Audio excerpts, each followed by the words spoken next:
Hello my dear students, आज हम बात करेंगे एक्सरसाइज 2.2 के क्वेश्चन नंबर फर्स्ट की कि द्विघात बहुपद के शून्य ज्ञात करने हैं और शून्यकों और गुणांकों के बीच संबंध सत्यापित करना है। तो ये प्रश्न है X square minus 2x minus 8, इसके शून्यक हमें ज्ञात करने हैं। तो इसके लिए हमने इससे पहले की क्लासेस में बताया था कि एक्स स्क्वायर माइनस 1 कोई बहुपद है, इसके शून्यक अगर ज्ञात करने हैं तो एक तो मेथड ये है सब्स्टिट्यूशन मेथड बाय ऑब्जर्वेशन। आप x की वैल्यू 1 रखिए तो ये 0 मिलेगा, माइनस 1 रखने पर भी 0 मिलेगा, तो हमें शून्यक प्राप्त हो जाते हैं। दूसरा तरीका क्या है कि शून्य की खास बात ये होती है कि वो उसको रखने पर 0 देता है, इसका उल्टा। अगर हम इसको 0 के बराबर लेकर चलें और अगर हम इससे x का मान निकालने का प्रयास करें तो हम क्या करेंगे कि इसके गुणनखंड कर लेंगे। तो x माइनस 1 x प्लस 1, इस बहुपद को हम 0 के बराबर कर देंगे। 0 के बराबर करने पर x बराबर क्या मिलेगा 1, x बराबर माइनस 1। हम इसी मेथड को अडॉप्ट करेंगे, राइट। तो किसी भी द्विघात बहुपद के सबसे पहले हम क्या करेंगे गुणनखंड करते समय दो बातों का ध्यान रखना है। पहली बात ये है कि घातें घटते हुए क्रम में होनी चाहिए। अगर मान लिया कि कोई बहुपद ऐसा है कि x square plus 6 plus 5x, यहाँ पर देखें घात 2 है, फिर घात 0 है, फिर घात 1 है। यहाँ पर घातें घटते हुए क्रम में नहीं है क्योंकि 2 के बाद 1 आता है फिर 0 आता है। तो हम इसको रीअरेंज कर लेंगे कि एक्स स्क्वायर फिर 5x प्लस 6। अब ये घातें जो हैं घटते हुए क्रम में है, तो सबसे पहले हम घातों को घटते हुए क्रम में लिखेंगे। दूसरी बात ये है कि जो एक्स स्क्वायर है उसका गुणांक कैसा होना चाहिए, पॉजिटिव होना चाहिए। ये दो बातें होनी चाहिए तभी गुणनखंड हो पाएंगे। तो देखिए यहाँ पर ये दोनों बातें मौजूद हैं, घात 2 है फिर 1 है घटते हुए क्रम में, और एक्स स्क्वायर का जो गुणांक है वो पॉजिटिव है। अब इसके गुणनखंड कैसे करते हैं वो जान लेते हैं। देखिए x square minus 2x minus 8, यहाँ पे एक्स स्क्वायर का गुणांक कितना है पहले हम देखेंगे, 1 है। अब हम 1 की इससे गुणा करेंगे, कितना मिलेगा 8। अब आपको 8 के ऐसे गुणनखंड करने हैं कि घटाने पर 2 मिले। तो पहले हम देख लेते हैं 8 के गुणनखंड हो क्या कह सकते हैं। तो 8 एकम 8 और दूसरा हो सकता है 4 दूनी 8, राइट।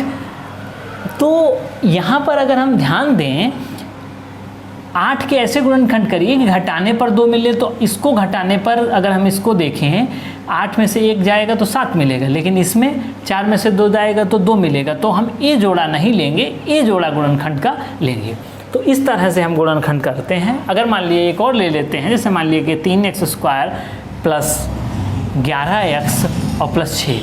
अब हम क्या करेंगे, पहले एक्स स्क्वायर का गुणांक देखेंगे 3 किससे गुणा करेंगे, क्या मिला 18। अब 18 के ऐसे गुणनखंड करना है कि जोड़ने पर 11 मिले। तो कई गुणनखंड हो सकते हैं, 18 एकम 18, 6 तियाँ 18, 9 दूनी 18, इस तरह से कई गुणनखंड हो सकते हैं।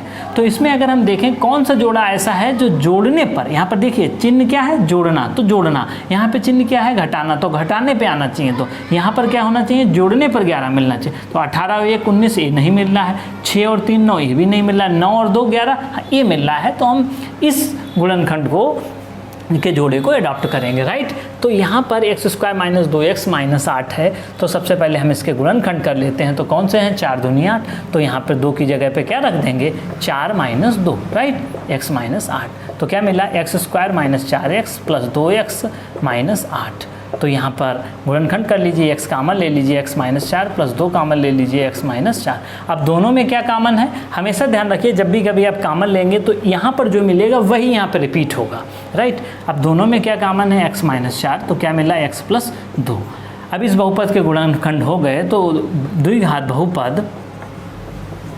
बहुपद x square minus 2x minus 8 शून्य तभी होगा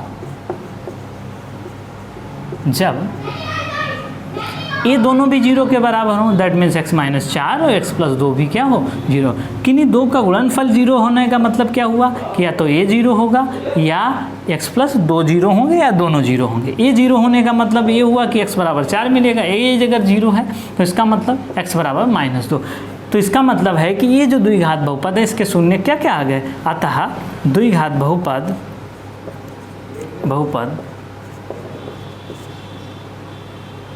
x square minus 2x minus 8 के शून्यक क्या क्या है 4 कामा माइनस 2 है।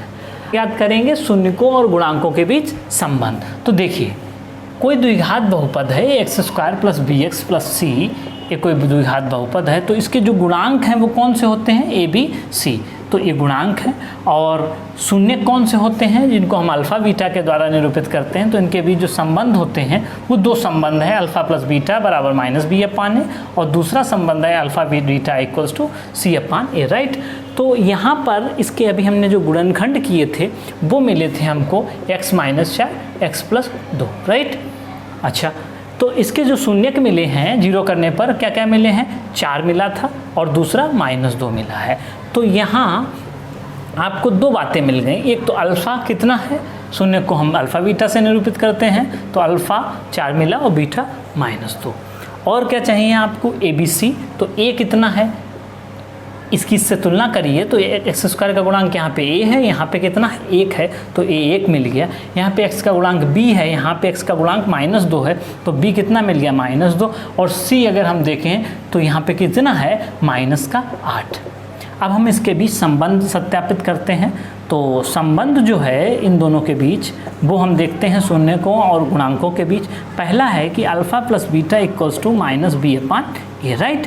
तो अल्फ़ा प्लस बीटा, अल्फ़ा कितना है 4, बीटा कितना है -2 माइनस बी -2 अपान 1, 4 में से 2 गया 2, तो 2 बराबर minus minus plus 2/1, that means क्या मिला हमको, 2 बराबर 2। इसका मतलब क्या है कि ये जो पहला संबंध है वो क्या है, सत्य है। अच्छा, दूसरा संबंध क्या है, शून्यकों का गुणनफल, alpha beta equals to C upon A. Alpha कितना है 4, बीटा कितना है -2, सी कितना है -8, ए कितना है 1, विच एम्प्लाइज -8 इक्वल्स टू -8। तो ए भी क्या है, सत्य है। तो इसका मतलब ये हुआ कि अतः शून्यकों तथा गुणांकों के बीच संबंध सत्यापित होता है, अतः गुणांकों और शून्यकों के बीच संबंध सत्यापित होता है,